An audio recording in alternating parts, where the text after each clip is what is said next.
We have Dr. Dave Campbell with us, who actually wrote the Teen Formula, which, Dave, you've talked about this, and we've talked about this. It's been talking to you about this for some time, and I want to, this is the most important thing I personally think parents need to understand from this, and why it's great. Eric's on and you're on. This isn't.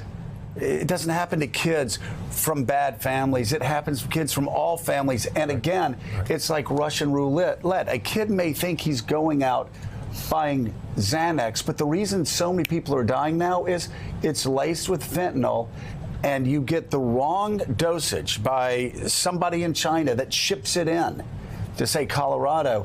You take one pill and you die like that.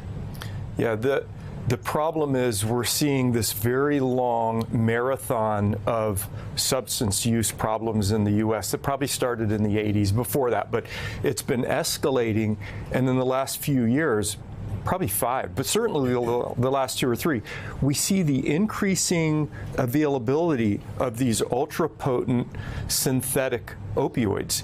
And it's not that there aren't other drugs around. If you go to the west coast of the United States, methamphetamine, it was in the New York Times yesterday, crystal meth, is sweeping through the west coast and killing more people in Oregon than opioids. But it's just increasing and increasing the strength of drugs available. Most of this is a supply side problem, where we're seeing fentanyl analogs increasing in availability, like you said, coming across the border either from the south or by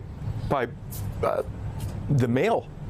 And it's tough. So very interesting. You talk about the supply side, and Mika, you point out that I'm going over to the White House later to talk. And what they've focused on is the supply side. It's how do you stop? Do you increase the punitive nature for dealers and distributors who are doing it illegally?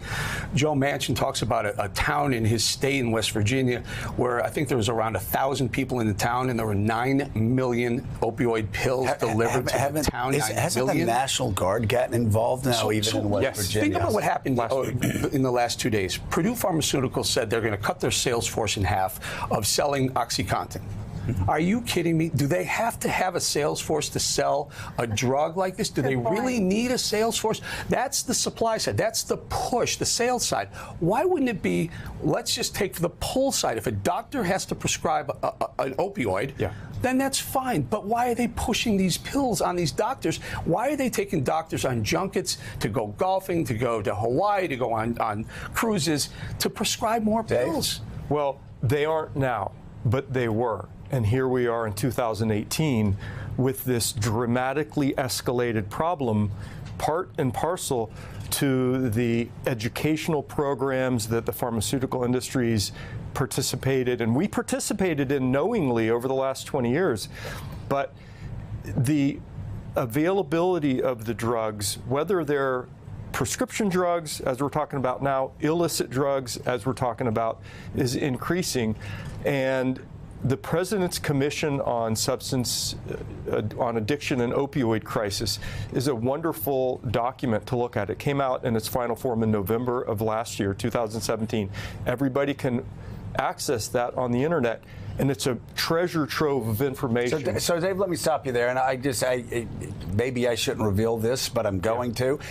Dave and I are very good friends, and we have spoken at times about the problems with the Trump administration, and have been very critical, of course. That won't shock anybody.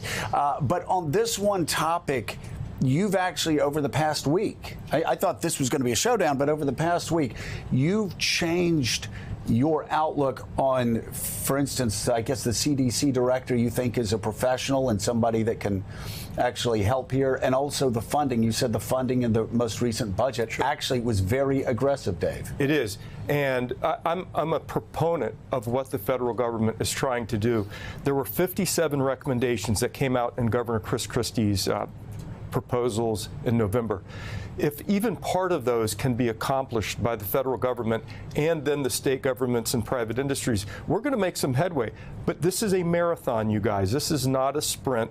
It's been going for a long time. It's just we're in that very rapid phase now where we're having increasing deaths of younger and younger people because the potency of the drugs is crazy. And that's why, Eric, again, just such an important message for parents that I want you to get out there, because I've known so many good parents and good kids that have been through this tragedy that any pill they take an athlete could be the last. A scholar, an A student, it's not, they're not immune to this. And I will tell you, as far as the White House is concerned, I've been working with them.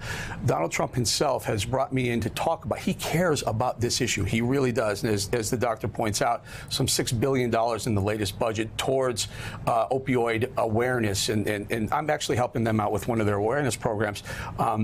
Very quick story. Thanksgiving. My son passed in September. Thanksgiving, we're about to sit down to the Thanksgiving table. There's an empty chair right there, in Eric's chair, and we're all, I'm seeing it happening. The turkey's on the table, and we're walking over there, and it's going to be really bad. And again, the phone rings, and it's Trump who says, you know, Eric, I understand this is the first holiday without him, and wanted you to know we're thinking about it. He cares about this issue. I mean, the guy has empathy and compassion for this, and I think that matters. Think about if 64,000 people died from a foodborne illness or a water, something in the water. We would be up in arms to try and figure out what's going on. I think this is the time to save some lives. And that's what I hope I'm doing here, helping people become aware. You will come back and with Dr. Dave talk about this a great deal, and I know that it's almost hard to put it into words, but the death of your son has profoundly changed your life. Yes. But it doesn't define his. Can we end hearing a little more about your son? Yeah, and this is very important too, and this might help parents also. He was just a fantastic person, human being, loved animals, loved people, social kid. He did great in his first year in the University of Colorado, and this is important. In the last couple of weeks of his life, there was a dramatic change in his personality. He must have hooked up with some people. Maybe he was starting to experiment with some of the harder drugs. And I will tell you, if you see a personality change, it was dramatic. It was, as a parent, you go, something's going on. We just had no idea how dramatic it was going to ultimately be. And how's Adrian doing? Adrian is my rock. We've been together 20 years. We are just literally leaning on each other to get through this for now. But she thanks both of you for being very caring about us too as well. Thank you. Well, tell her we're thinking about her, and our thoughts and our prayers are with both of you, and certainly with your work. I hope you and Dave can actually keep talking and working together. This is a critical issue, and the teen formula again, Dave Campbell, Parent's Guide to Helping Your Children Avoid Substance Abuse Problems. Eric Bowling, thank you very much. Thank you, Eric. Dave. Good luck. Thank you, Joe. All right. Thank you, Mika. We'll be right back.